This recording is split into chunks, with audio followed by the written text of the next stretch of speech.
Hello and welcome to a policy webinar series from Consult Australia.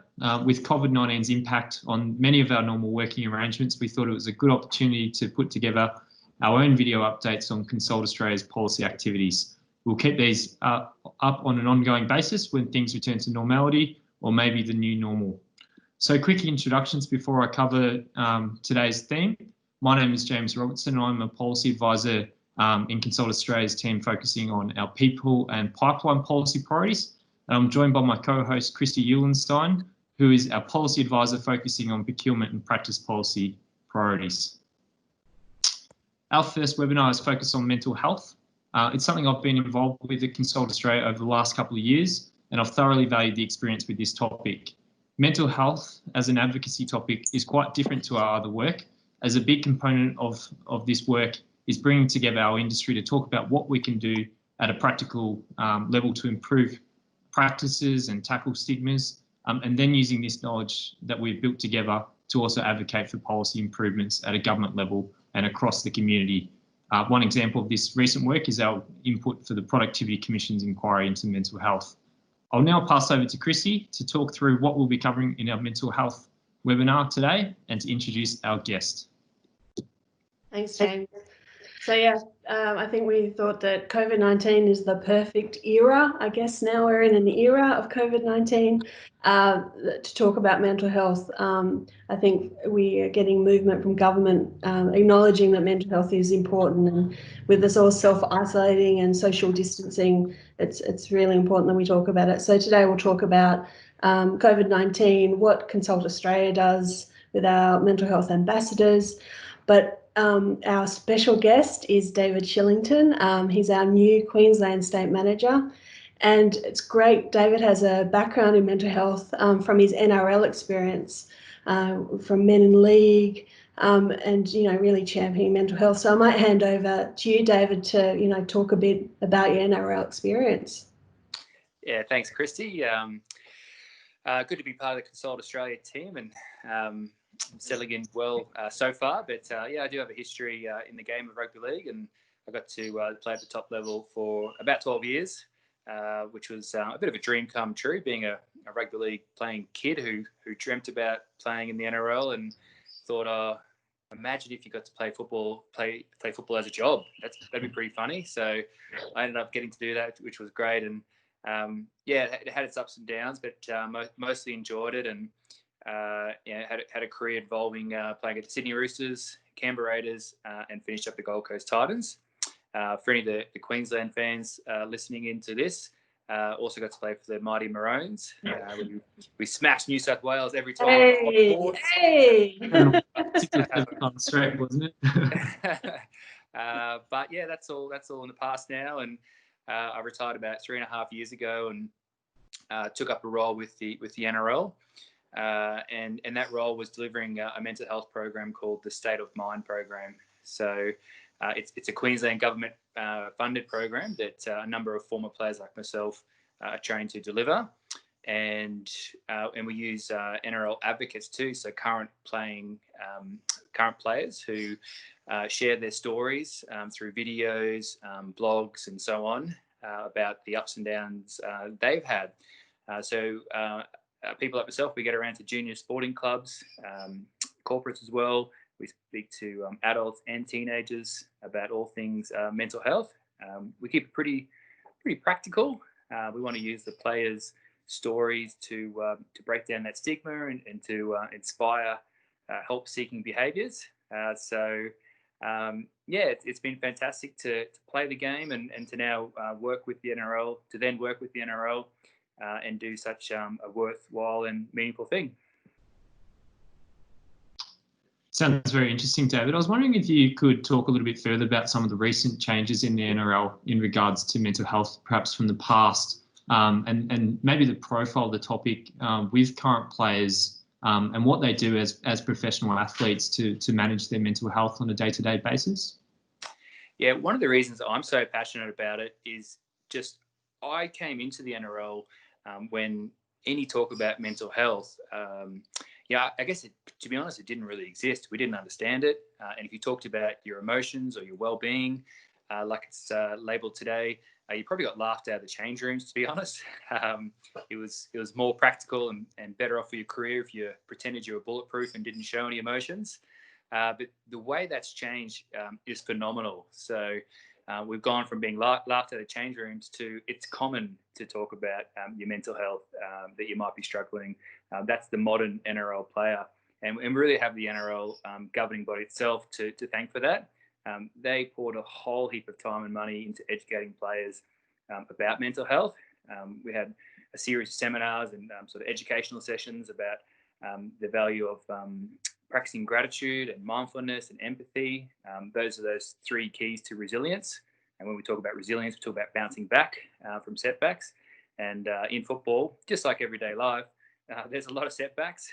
I know losing back-to-back games or losing in a tight game, to dealing with public scrutiny, that might be specific to football. But the players are just like everybody else in life. They've got relationships that break down from time to time. They have financial issues that pop up, and different health and injury sort of complications. So they're just like the rest of us, and they have their ups and downs. So by giving them some tools, giving us all some tools, like practicing gratitude, mindfulness, empathy, those sorts of things, it really helps us with some of those setbacks and those ups and downs. So for myself now, when I was a player, I got to learn all those things, and like all the other players, it's part of my everyday life still today. I practice gratitude with my kids, so just teaching them to be mindful of the good things they got going on in life, whether it's a nice home-cooked meal by my wife that not everyone gets to have, or especially the lasagnas she makes. Not everyone gets to have those sort of lasagnas. So I'm extra grateful for those. But and it could be the big things too. They might do something really well at school. They might appreciate a great friendship when someone was nice to them at school today. So all different things we can appreciate. And then I practice mindfulness with them too, and just teach them to self-regulate through their breath and their thoughts and calm down and have a bit of quiet time, because having young kids, they do get wound up and out of control, as we do as adults too. So trying to give them the tools to calm themselves down and self-regulate. That's a part of my life. It's part of a family life. And it's followed on from all the work we did in the NRL as players back in the day. Sorry, James. One thing I think is quite interesting there too is all these tools and I guess your toolkit to help manage your mental health. At the end of the day, that can make you more productive and increase your performance as an athlete as well. So there's an on-field benefit as well as a whole of life benefit as well, which I think is quite important. Yeah. So that sort of came about with the NRL training we did in all of this is they found a link between your mental health, your recovery emotionally, and your recovery physically as well. So initially for the coaches and the trainers, they wanted us to recover faster physically, so we can get back out in that field. We can train with more intensity, more frequently. But I guess the effects in our personal lives, our private lives at home, it was phenomenal as well. And I don't think they were predicting that, because we're still really just scratching the surface with understanding mental health as a society, let alone for elite sport. So the changes I saw as a player were phenomenal too. When in my last season with the Gold Coast Titans, so that was 2017, a normal training day for us would include running on the field, doing the skills sessions and teamwork and so on. In the gym, lifting weights, getting stronger. There might be yoga or Pilates, all those sort of those side training things we used to do. But also there'd be some sort of mindfulness practice as well, where literally the boys, the whole squad, would be in a function room together. Their trainer would dim the lights, we'd lay on our backs, and he'd press play on a 10-minute guided meditation for us. And the boys would learn to breathe in and out, relax their muscles, switch off from all those adrenaline pumping activities we've been doing all day, or all the pressure they've got from the media scrutiny, or the normal things that every human being goes through.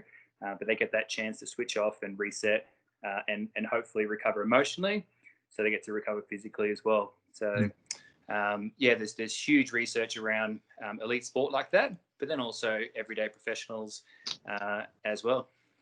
Yeah, I think it's really interesting that you talk about, the old days where you sort of, in the change rooms are just toughen up. And I think, NRL, very blokey. And I think construction industry, even, our members are in the professional side of the construction industry, but still, you do have that sort of burden on you to stiff upper lip and keep it in and all that sort of stuff. So I think, there's a real a challenge there of tackling the stigmas. And I know, I even inadvertently say things like, oh, you're just crazy, and there's like the flippant terms that we use in everyday language. And there are those stigmas that we need to tackle.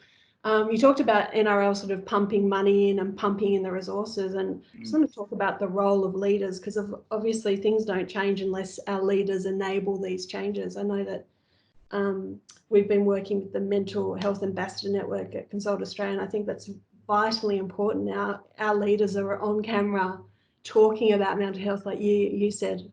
So what do you think about the leaders and the impact of that? Yeah, it's absolutely vital that you get the leaders to lead the way, to provide the space, the time, the resources for employees, for staff to put some time and effort into their mental health, to treat their mental health as important as their physical health. So if you think you get all these benefits going for a jog or anything like that, you get the same sort of benefits when you're practicing gratitude and mindfulness and those sorts of things. So I know over the years, so at football clubs, there's the head coach, of course, and he calls the shots basically throughout the whole organisation. But there's also the wellbeing managers too. And in the past, wellbeing managers had tried to slip in things like we're talking about at the moment to players' schedules. But traditionally, the head coaches would be against it and didn't see the value in it and be like, no, we're about performance, we're about skills, we're about weights, we're about all these sorts of things. We don't need to worry about any of these emotional side of things.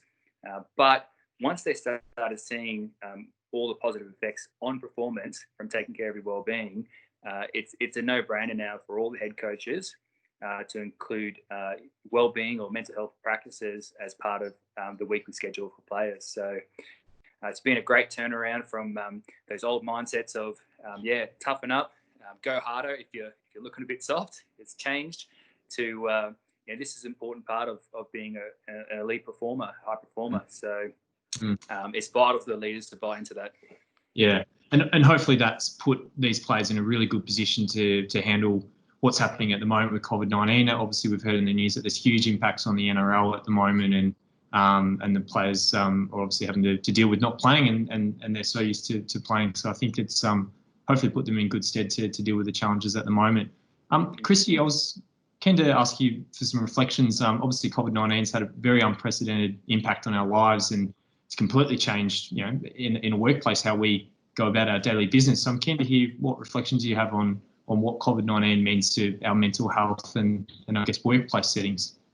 Yeah, I think it's just very interesting, and I think we should be careful when we talk about, at the moment we're working from home, because it's not as simple as that. We're not just working from home, we're working from home during a global pandemic. And it's actually a very, very stressful time, even though we're lucky enough to keep working. We might have family or friends that are out of work. We might have people that we can't visit because they're fragile, and, it could wreak havoc with them if we inadvertently pass on the virus. So I think it's really important that we keep aware that we're not just working from home, and it's great to have our regular meetings and all those sort of things, but it's everyone is dealing with an added stressor that just sort of sits out here all the time, 24 hours a day, no matter what.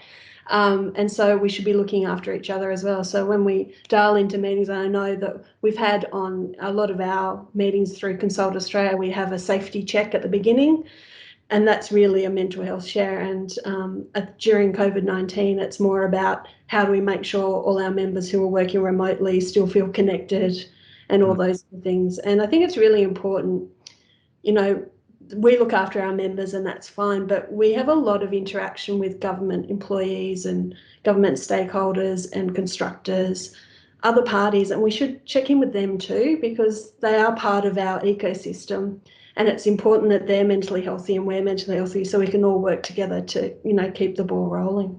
Yeah. There's a whole range of resources available that's been developed by mental health NGOs like Beyond Blue, the Are You OK Day Foundation. If you go onto WHS agencies, all of them across the country, they've got a whole range of material that's been specifically designed in response to COVID-19 and quite quickly, and they should all be commended for the work that they put into this, because it's, you know, it's almost like a triple-edged sword where there's health concerns, there's broader economic factors, and then let's think about some of the social isolation factors as well. So it is a really important time to really think about our own mental health and understand that we may be experiencing challenges at the moment. We've tried to do some work at Consult Australia as well. We've released our own briefing note summarising tips from, as you mentioned before, Christy, we've got a mental health ambassador network and a working group supporting their work as well. This focuses on how we can support our own mental health, but then also support others as well, which I think is quite important. So it outlines some of the challenges that we might be experiencing, and then some suggested strategies for how we can tackle those challenges and help our neighbours or work colleagues, etc. And then we also go into what businesses can do to provide support to employees in these challenging times as well, because it's challenging for business employers and business owners as well. This is a whole new set of environments where previous processes around how mental health policies in the workplace can be managed, they're up in the air as well at the moment as well. So it's important that we consider what businesses can do to support employees as well. So I highly encourage, if you haven't seen this document, this briefing note, have a look through it. It's got some great ideas on what we can do to all get together through this challenging time. Yeah, I think it's really good that our members can share their experiences. I think that's one of the great benefits of Consult Australia. Everyone's willing to share what they do and how to get things done. I know that government has been talking about mental health, which is great to actually get the government behind us. So I think you know more about this than me, James. So can you give us an update? Yeah, well, personally, I think governments across Australia should really be commended for the focus on mental health during these challenging times. I'm not old enough to remember what governments have done in the past, but through economic recessions and global health events like this. But I'm pretty confident that they've really stepped up to the plate, and the approach this time is much more comprehensive, and that's maybe due to society's awareness around mental health and the importance of the topic as well. So big announcements this week. The Prime Minister announced that the Mental Health Commission is currently developing a plan to tackle mental health issues from the virus. This is being presented to the National Cabinet today, I believe, so hopefully we hear some news about this. But that's really building on the previous, there was a $74 million package for mental health that was announced a little over a month ago, which does feel like a long time ago with what we've all been going through, which upscaled government's digital mental health portal, which is called Head to Health, provided some funding to Beyond Blue to develop a dedicated wellbeing support service, and then also recognising that mental health support providers were going to have increased demands as well, so some additional funding there as well. So that was the initial response, and now I think it's focusing on, I guess, the recovery stage as well. So what next, which is something I'm looking forward to, and hopefully we hear some news about that in the next couple of days. That's great. So that's been a really great chat. So we might wrap up, but David, do you have any last thoughts or reflections on mental health and everything that it is? Yeah, I think just don't be too overwhelmed by the words mental health and the thought process around it. There's some really practical things you can do, and I spoke about gratitude and mindfulness today, and I know that's what the NRL boys do, and a lot of high performers do in general. So yeah, jump on Google and check out gratitude, check out mindfulness. If you're feeling a little bit down, gratitude's great for that, to pep you up a bit and appreciate things really well. If you feel a little bit anxious about things that are going on, mindfulness practices are great for winding down and switching off. So if you wanted to try a couple of those things, that'd be a good start, that's for sure. Yeah, and I think on that, my sort of roundup thought is to look after other people as well. And so if someone sort of is being a bit testy with you, acknowledge that maybe they're going through something and they're struggling as well. So don't engage in a fight, or sort of just check in and say, are you okay? Because usually you wouldn't react this way, and think I can help. So that's mine. James? Just to emphasise the point earlier about the value of working together as an industry, it's something that I've really seen the benefits of over the last couple of years. All this knowledge sharing between member firms. We've got big firms that do a lot and have a lot of resources, and seeing them share those materials to help small and medium-sized firms, I think is a really big contribution they can make to the industry as a whole, and we're all in it together. So I think, continuing this partnership across the industry is going to help achieve good outcomes. Yeah, that's great. Oh, well, thanks both. It's been great. And James, our first ever policy chat. How exciting. So every 6 weeks, James and I are going to try and do these policy chats with a special guest. And how lucky are we that we got David, an NRL star, to be our first guest. Pretty good timing for us. So that's us. We'll sign off now. Thanks. Thanks, guys.